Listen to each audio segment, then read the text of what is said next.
So I think Oppenheimer, the movie, was very interesting, very thought-provoking, very well presented. I think, though, that if someone went in who didn't know much of the history, it would be easy for them to just accept that's the way it was. I think they did very well in some situations. There may be a few others where obviously it was a dramatization.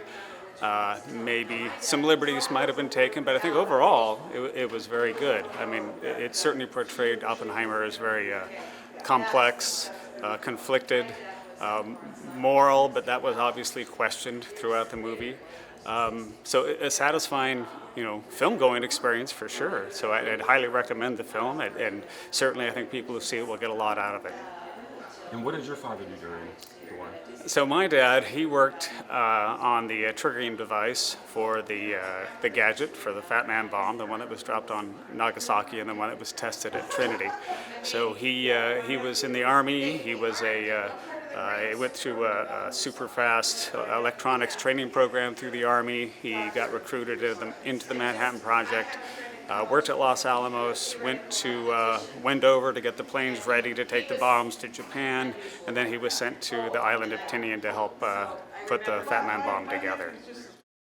Well, Oppenheimer was very nice in that he did, I think, he must have done a letter of recommendation for most people who worked on the project. I don't know how he did it, but I know that there are other veterans who worked on the project who have these wonderful letters where Oppenheimer, gave them a letter of reference. And the one that he gave my dad, which I just love, he talks about how the dad's creation of circuits and his layouts were such, amazing engineering as to be thought of as works of art.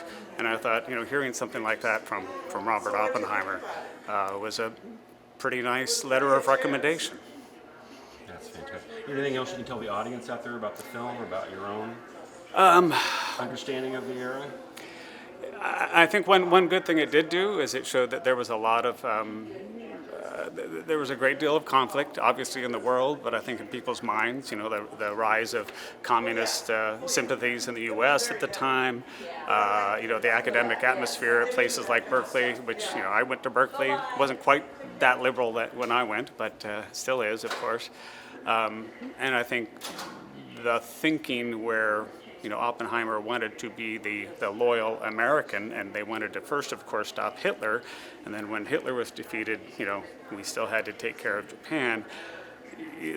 When my dad was working on the project, I think he had that feeling of, hey, we're all doing this together. We're doing this amazing, technological feat here in the hopes of ending the war. And I think that's what drove most of these people. And I know, at least for my father, and it looks like for Oppenheimer as well, and from what I've read, that seems to be true. He was conflicted later on after the war.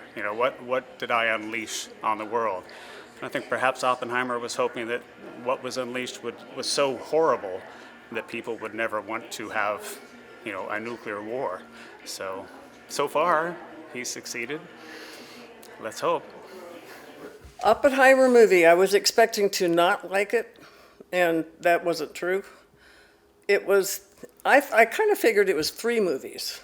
One was the dramatic side of Dr. Oppenheimer and his story, and then there was the side of Strauss, and then there was Kitty, his wife Kitty, story.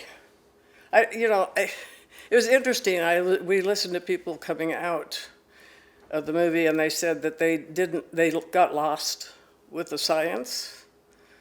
And at some point, one of the women we were talking to said she was going to get up and leave because she didn't understand what they were talking about.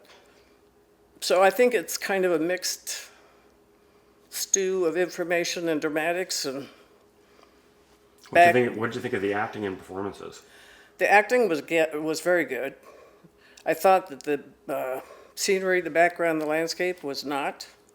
I mean, if anybody that's been in New Mexico, they know that that was all probably a green sheet. I don't know behind it. It was just artificial. The tower, and having Oppenheimer climb up to the tower was ridiculous. He didn't. I'm quite sure, and I am also quite sure there wasn't a great celebration of hoot and holler and drinking right after it worked down in Alamogordo. I think everybody's so exhausted, they just waited until the sun, excuse me, the sun was up enough, and then they took everything apart and went home. So why would you know all about this, Sarah? Why was your Because part- my father was the main player on the Manhattan Project as far as putting together the Nagasaki bomb particularly, but also with the basic research. He was an applied physics person as opposed to the theoretical physicist that Oppenheimer was. And who was his ultimate boss? Oppenheimer was. Oppenheimer hired him. We actually have the letter that Oppenheimer sent to Dad's boss at Purdue that said, you have to let him go. He has to come to work for me. So you would know something about this subject. I would know quite a bit about the subject.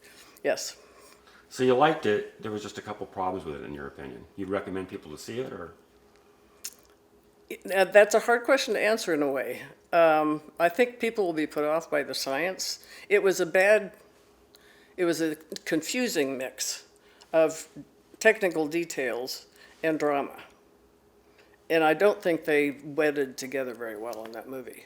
But yeah, it was worth seeing, I expect. I don't think it's going to help educate people about atomic energy and all the ramifications of that event, but What did you think of the portrayal of Oppenheimer, about how he was portrayed in the film? Your recollections and research on the man.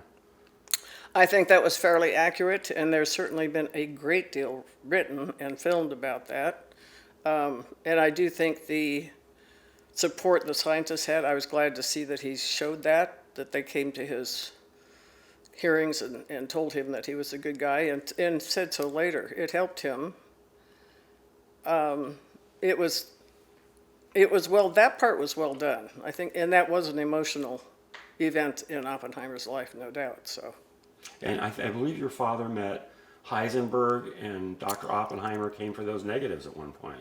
Heisenberg came to Purdue, and my dad was doing his doctorate and gave talks. I think he probably taught some classes too, also. And my dad took pictures of him. And Oppenheimer probably knew that because one of Dad's friends said, oh, Schreib has pictures of him. You might get hold of him. And so he did. Oppenheimer did get hold of Dad and say, I want a copy of those pictures. And you never saw him again. Your dad never saw those photos again, or negatives. I don't know if they were different from what we have, because we do have the group photo of Heisenberg with the group. And here's the last question.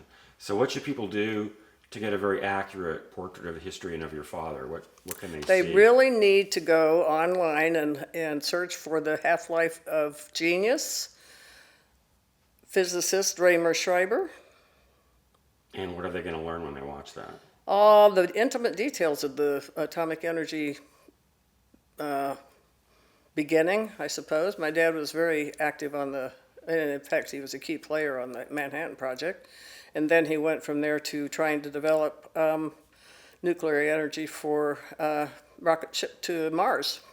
And so this is what people will learn when they look at the half-life of genius. They will learn a great deal of actual information that's full of facts, yes. And an interesting story because he was a farmer to begin with.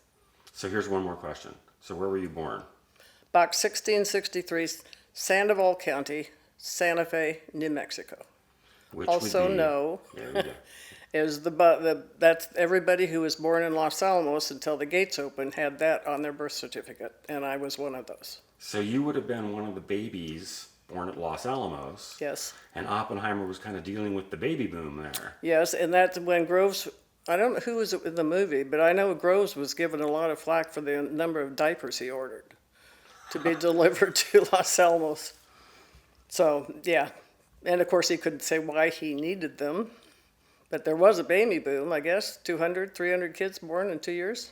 Wow, that's amazing. Well, Sarah, thank you for coming to see the movie, offering your opinions. It you're was a ever joy to see so you. welcome.